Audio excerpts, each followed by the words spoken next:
You're having a conversation with someone, you look them in the eyes, then suddenly you become intensely aware that they're staring right back at you. How long should you hold the gaze? Should you look away? Where do you even look? You felt this countless times, but probably never had a name for it.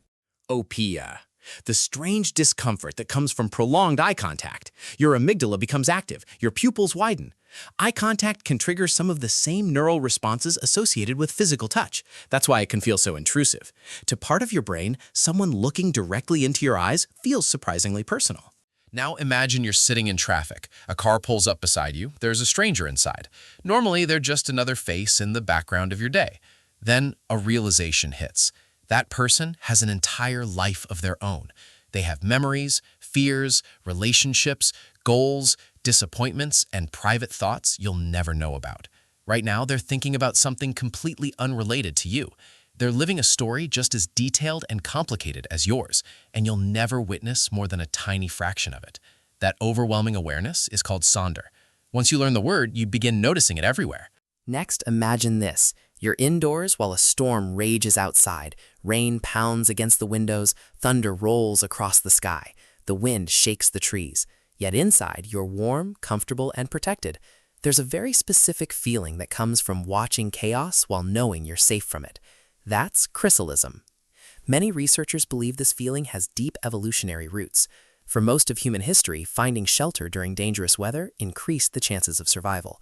Your brain rewards that safety with a sense of calm. The storm is outside, you're inside, and everything feels right. Now picture yourself standing on the edge of a cliff, or maybe the top of a tall building. You're not suicidal. You're not trying to hurt yourself. You're perfectly fine. Then, without warning, a thought appears. What if I jumped? Not because you want to, simply because you could. The idea arrives out of nowhere, and it immediately unsettles you. This phenomenon is known as l'appel du vide, the call of the void. Researchers believe it's often the result of your brain's safety systems doing their job a little too aggressively. Your mind is trying to warn you about danger, but in order to avoid the danger, it briefly imagines it. The disturbing thought isn't evidence that you want to jump. It's evidence that your brain desperately wants to keep you alive. Now it's 2 in the morning. You're lying awake in bed, and somehow you're arguing with someone who isn't even there. Maybe it's your boss, maybe it's an ex, maybe it's someone who annoyed you weeks ago. You imagine what they'll say. Then you imagine the perfect response. In your mind, you win every point and destroy every argument. But none of this is happening. The conversation exists only in your head. This is called jouska, a hypothetical discussion that plays out endlessly in your imagination. Psychologists believe these mental rehearsals help prepare us for social situations. But when you're replaying a conflict from years ago at 2 in the morning, preparation turns into repetition. Your brain is practicing for a conversation that may never happen. Now try something. Say the word bowl. Again, bowl, bowl, bowl. Keep repeating it. After a while, something strange begins to happen. The word stops feeling like a word. It becomes a sound, then just a collection of noises. The meaning starts to disappear. This effect is called semantic saturation. Scientists believe it occurs because the neural pathways responsible for recognizing a word become temporarily fatigued from repeated activation. For a brief moment, a familiar word feels completely foreign, and your brain forgets what it represents. Next, imagine walking through a shopping mall at midnight, or an empty school hallway during summer vacation. The building is exactly the same, but something feels wrong. These places were designed for people, conversations, movement, and noise. Without those things, they feel unsettling. This sensation is known as kenosia, the eerie atmosphere of a place that is normally crowded but now stands empty.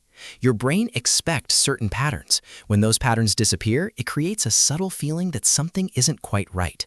Nothing has changed, yet everything feels different. Now imagine sitting at dinner with a group of friends. Someone is telling a story. You nod, you smile, but you're not really listening. You're waiting for your chance to speak.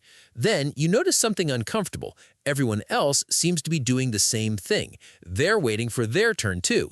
Nobody is fully listening. Everyone is preparing their next response.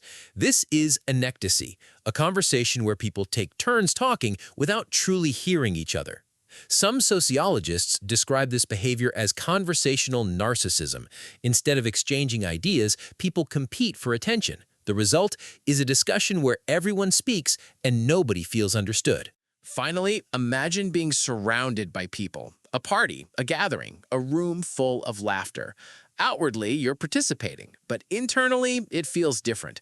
It's almost like you're observing everything from outside yourself, like you're an outsider trying to blend in. You smile, you engage, yet you still feel disconnected. This feeling is called monocopsis, the persistent sense that you don't quite belong. Researchers often connect it to loneliness, depersonalization, and social disconnection. It's one of the strangest human experiences. You can be surrounded by people and still feel completely alone. For millions of years, humans developed words for obvious dangers: fire, predators, poison, cliffs, things that threaten survival. But language never fully caught up with the subtle experiences that happen inside our minds. The discomfort of eye contact, the realization that strangers have entire lives, the peace of watching a storm from safety, the strange urge near a dangerous edge, the arguments that only exist in your imagination. These feelings have always been part of being human. You've experienced them your entire life. You just didn't have names for them. Until now. And if you enjoyed learning about some of the strangest emotions and mental experiences humans can have, subscribe for more videos which covers the most interesting topics.